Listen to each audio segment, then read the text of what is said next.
Ki Nongïalam jong keseng nyau trap youth council mentagasi ki Leit Ïakynduh yu sembut menjerang ba ke jela ba Prestone Tynsong ban persya Halor ke Jingdawa jong ke harijan panchayat komiti hakabaya dei ba ke Jingpynkynriah agi Khar Metor ki basa atem yo maulong nakaliang keseng ki ladawa ba ke sorka ke dei ban ai quarter tang ya ki shispa khandai pusanteli ki long yeng ki badai ki nong tre jong ke sorka jela hendai kambet pat ban ai quarter ya ki shispa sabu prateli ki long yeng ki bamdei ki nong tre sorka Nalo kini kila dawaru ya kesoka baka day ban penbenapat ba Halor ki kam ki balaj. Aga baya day baka kam pen khut nyut lani kinu ki kam ai belas ngi da ketenat Shillong Municipal Board. Klem dan nyau kerpangi Khar Metor ki basa atem yau maulong.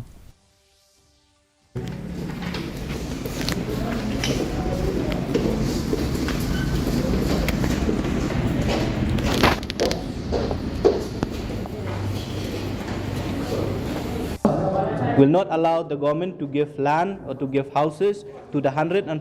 or 48 families who are neither the employees of the government. And we are not against giving quarter or any dwelling units to the employees of the government or the 195, but then giving even one house or one dwelling units to those person who does not work under the government, the HYC will not allow that. So he has assured us that in a day or two he will be calling for a meeting to ask for a clarification whether these the affidavit filed by the SMB or the stand taken by the government for the last 5 and 6 years that 342 families are workers of the government, whether it is right or it is wrong. So he has assured us that a meeting will be called and he will give us a clarification.